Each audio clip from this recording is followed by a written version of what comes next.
ഒരു കാര്യം ആമുഖമായി പറയാം.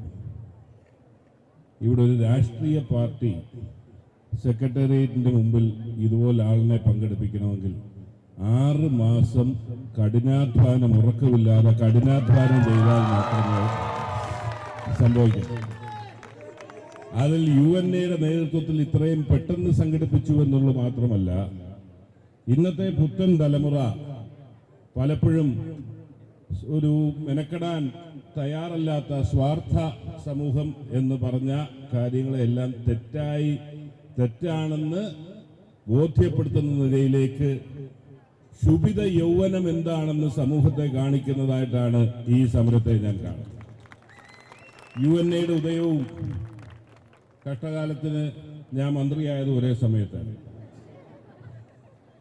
പക്ഷേ ഞാൻ മന്ത്രിയായി കഴിഞ്ഞ ആദ്യം ഒരു പഠനം നടത്തി. അന്നൊരു മിനിമം വേജ് നിലവിലുണ്ടായിരുന്നു.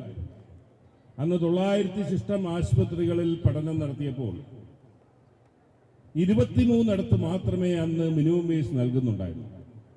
തുലോം തുച്ഛമായ മിനിമം വേജ്. മാത്രവുമല്ല, പല സ്ഥാപനങ്ങളിലും 3000 രൂപ ഒക്കെ ആയിരുന്നു അന്ന് ശമ്പളം. പുതിയൊരു മിനിമം വേജ് നോട്ടിഫിക്കേഷന് വേണ്ടി ചർച്ച ആരംഭിച്ചപ്പോൾ തന്നെ ആശുപത്രിയുടെ മുതലാളിമാരെല്ലാം കോടതിയിൽ പോയി സ്റ്റേ വാങ്ങിച്ചു.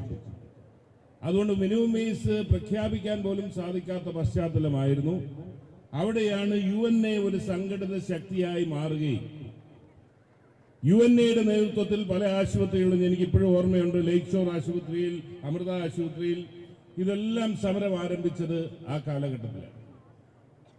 അന്നേരം ഒന്നും കൊടുക്കേണ്ടതില്ല ഈ വിഭാഗത്തിന് എന്ന കാഴ്ചപ്പാടാണ് അതുവരെ ആശുപത്രി മാനേജ്മെന്റുകളെ നയിച്ചതെങ്കിൽ UNAയുടെ ഭാഗത്തു നിന്ന് ആരംഭിച്ച പ്രക്ഷോഭവും സമരവും അന്ന് ഗവൺമെന്റിൽ നിന്ന് ഇത് പരിഹരിക്കണമെന്നുള്ള ആ നിശ്ചയദാർഢ്യവും കൂടെ ഒത്തുവന്നപ്പോൾ ഒന്നും കൊടുക്കണ്ട എന്ന് പറഞ്ഞിരുന്ന മാനേജ്മെന്റിനെ കൊണ്ട് ആദ്യത്തെ ശമ്പള പരിഷ്കരണം നടപ്പിലാക്കാൻ സാധിച്ചു എന്ന് മാത്രമല്ല, കോടതി പോലും അത് അംഗീകരിച്ചു. അതാണല്ലോ കോടതിയുടെ സ്റ്റേ മാറ്റി അന്ന് കോടതി അംഗീകരിക്കുന്നത് തുടങ്ങി.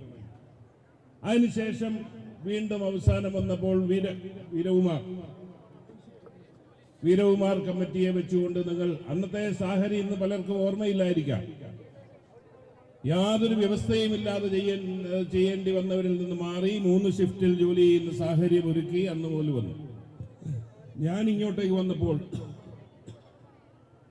ഞാൻ വിചാരിച്ചത് 35,000 രൂപ നടപ്പിലാക്കിയില്ല, അതിനാണ് നിങ്ങളുടെ പ്രക്ഷോഭം. പക്ഷെ ഇവിടെ നിന്നപ്പോഴാണ് അറിയുന്നത്, നിങ്ങൾ അന്നത്തെ ഗവൺമെന്റിന്റെ പ്രകാരം ആരംഭിച്ച പ്രക്രിയ 2018 വരെ നിങ്ങൾ 2 വർഷം സമരം ചെയ്തിട്ട് അന്നെടുത്ത തീരുമാനമായി 20,000 രൂപ നടപ്പിലാക്കുന്നില്ല എന്ന് പറഞ്ഞാൽ, ഞാൻ രാഷ്ട്രീയം ഈ സന്ദർഭത്തിൽ പറയുകയല്ല, പക്ഷെ ഈ ഗവൺമെന്റിന് ചില പ്രത്യേകതയുണ്ട്. CITU ആവശ്യപ്പെട്ടാൽ മാത്രം കൊടുക്കും, ഇല്ലെങ്കിൽ കൊടുക്കത്തില്ലെന്ന് മാത്രമല്ല ആവശ്യപ്പെടുന്നവരെ ഇല്ലാതാക്കുമെന്നുള്ള ഒരു സമീപനമാണ് പലപ്പോഴും അവർ വെച്ചു പുലർത്തുന്നത്. ഈ സംഘടന നേരിട്ട പ്രതിസന്ധികൾ നേരിട്ട് ബോധ്യമുള്ള വ്യക്തിയാണ്. ഈ സംഘടനയിലെ നേതാക്കന്മാരെ ജയിലിലടച്ചതടക്കം ഈ സംഘടന ഏറ്റവും വലിയ കണ്ണിലെ കരടായി ഇതിനെ ഇല്ലാതാക്കാൻ ശ്രമിച്ച എല്ലാ ചരിത്രത്തെക്കുറിച്ചും ബോധ്യമുള്ള ആളാണ്. ഞാൻ പറഞ്ഞല്ലോ, തുടക്കം മുതൽ ഞാനും ജാസ്മിനും ഈ സംഘടന എന്ന് പറഞ്ഞാൽ ഞങ്ങൾ ഇണങ്ങിയും പിണങ്ങിയും എല്ലാം തന്നെയാണ് അന്ന് മുന്നോട്ട് പോയത്. പക്ഷെ എന്നും നിങ്ങൾ നടത്തുന്ന ന്യായമായ സമരങ്ങളോടൊപ്പം നിൽക്കാൻ ഞങ്ങളൊക്കെ അന്നും ബാധ്യസ്ഥരായി. ഞാൻ ദീർഘമായി മറ്റൊന്നിലേക്ക് കടക്കുന്നില്ല. ശ്രീ KC വേണുഗോപാൽ ഈ സമരം ഉദ്ഘാടനം ചെയ്തപ്പോൾ പറഞ്ഞതടക്കം ഇപ്പൊ ചില ന്യായം പറയുന്നു. ലേബർ കോഡ് വന്നതുകൊണ്ട് മിനിമം വേജ് നോട്ടിഫിക്കേഷൻ ചെയ്യാൻ പറ്റുന്നില്ല എന്നൊക്കെയുള്ള ഇത്. ഈ മുതലാളിമാർ കൊടുക്കണമെന്ന നിശ്ചയദാർഢ്യം ഈ ഗവൺമെന്റ് ഉണ്ടായിരുന്നെങ്കിൽ എന്നേ ഇത് നടപ്പിലാക്കാൻ സാധിക്കുമായിരുന്നു. ആരോഗ്യമന്ത്രി, ഞാൻ കൂടുതലൊന്നും പറയുന്നില്ല, ഈ കേരളത്തിൽ നടമാടുന്ന കാര്യങ്ങളെല്ലാം നിങ്ങൾ കണ്ടതാണ്. ഞാൻ വരുന്ന പ്രദേശത്തു നിന്നാണ് വേണു എന്ന് പറയുന്ന ഒരു ചെറുപ്പക്കാരൻ ചികിത്സ കിട്ടാതെ മെഡിക്കൽ കോളേജിൽ ഒരു പട്ടികാധികാരനായ ചെറുപ്പക്കാരൻ ഓട്ടോറിക്ഷ തൊഴിലാളി മരണപ്പെടുന്ന സാഹചര്യം ഉണ്ടായി.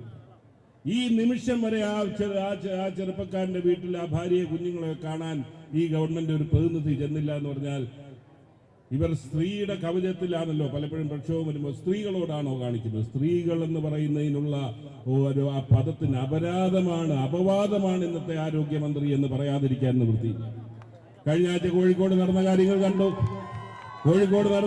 കണ്ടു. ഞാൻ അതിലൊരു കാര്യം പറയാം.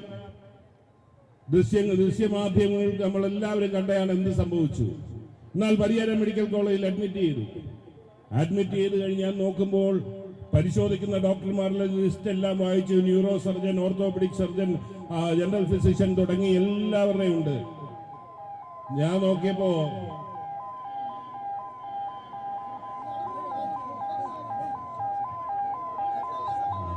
അല്ല, അവര് കടത്തിവിടും.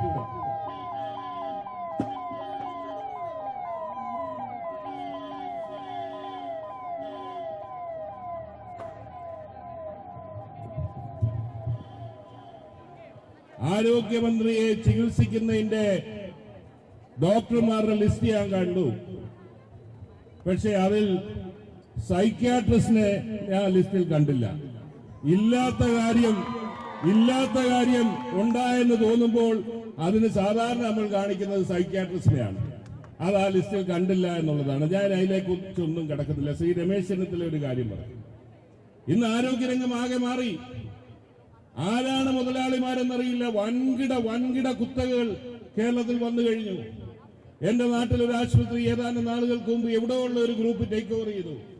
അവിടെ ഒരു പാവപ്പെട്ടവൻ 2 മാസം മുമ്പ് രാത്രി ഒരു നെഞ്ചുവേദന വന്ന ആശുപത്രിയിലേക്ക് ചെന്നു. രാത്രി 9 മണിക്ക് ശേഷമാണ് എന്ന്. രാവിലെ ആയി കഴിഞ്ഞാൽ ബില്ല് അടിച്ചു കൊടുത്തു. ആദ്യത്തെ ബില്ല് 1,35,000 രൂപ. ഒരു ഇന്റർവെൻഷനും നടത്തിയില്ല. ഞാൻ ആ ബില്ല് കണ്ടതാണ്. നഴ്സിംഗ് ചാർജ് 35,000 ഒരു രാത്രി. അവിടെ വലിയ സമ്മർദ്ദം ചെലുത്തി, പൊതുപ്രവർത്തകർ സമ്മർദ്ദം ചെലുത്തിയതിന്റെ അടിസ്ഥാനത്തിൽ 95,000 കുറച്ചു. എന്നിട്ട് ആ 95,000 അടയ്ക്കാൻ വേണ്ടി അവർ പെടാപ്പാട് പെട്ടു. 2 മണിക്കൂറിന് ശേഷം അടച്ചു. പിന്നെ 2 മണിക്കൂർ കഴിഞ്ഞ് ഡിസ്ചാർജ് ചെയ്തു. പോകുന്ന വഴി ആള് മരിച്ചു. രാത്രി കയറി രാവിലെ ഉള്ള ബില്ല് 1,35. ഇതാണ് കേരളത്തിന്റെ ആരോഗ്യരംഗം. അന്ന് ഇവിടെയാണ് ഏറ്റവും ഈ സേവന രംഗത്ത് ഏറ്റവും വലിയ സംഭാവന നൽകുന്ന ഈ വിഭാഗത്തെ അവഗണിക്കുന്നത്. ഒരു കാര്യം ഞാൻ പറയാം. എന്ത് നിയമ തടസ്സം വേണമെങ്കിൽ പറഞ്ഞോട്ടെ. ഐക്യജനാധിപത്യ മുന്നണി ഗവൺമെന്റ് അധികാരത്തിൽ വരുവാണെങ്കിൽ ഞാൻ ഐക്യജനാധിപത്യ മുന്നണിയുടെ എല്ലാ നേതാക്കന്മാർക്ക് വേണ്ടി നിങ്ങൾക്ക് ഉറപ്പ് തരുന്നു. ഈ മിനിമം വേജ് ഈ സുപ്രീം കോടതി പറഞ്ഞ, ഹൈക്കോടതി ശരിവെച്ച ആ മിനിമം വേജ് പ്രഖ്യാപനം ആദ്യം തന്നെ ഈ ഗവൺമെന്റ് ഭാഗത്തുനിന്നുണ്ടാവും. നിങ്ങളെ അനാഥരാക്കില്ല. ഇത് എന്താണേലും ഇവിടുത്തെ കുറച്ച് മുതലാളിമാരെ സഹായിക്കാൻ വേണ്ടി അല്ല ഞങ്ങൾ നിലകൊള്ളുന്നത്. ഈ കാര്യത്തിൽ നിങ്ങൾക്ക് ആശങ്ക വേണ്ട. തുടർന്നും ശക്തമായ പ്രക്ഷോഭവുമായി നിങ്ങൾ മുന്നോട്ട് പോയിക്കോ. പക്ഷേ ഇതിനൊക്കെ പരിഹാരം മെയ് മാസത്തിൽ കേരളത്തിൽ അധികാരമാറ്റം ഉണ്ടാകണമെന്നതാണ് എന്നുകൂടി നിങ്ങൾ തിരിച്ചറിയണമെന്ന് പറഞ്ഞുകൊണ്ട് നിങ്ങളുടെ സമരത്തിന് മുമ്പിലുള്ള എല്ലാ ആവേശത്തിനു മുമ്പിൽ ഞാനും ആവേശഭരിതനായിക്കൊണ്ട് എല്ലാ അഭിവാദ്യങ്ങളും അർപ്പിച്ചുകൊണ്ട് നിർത്തുന്നു. നന്ദി, നമസ്കാരം.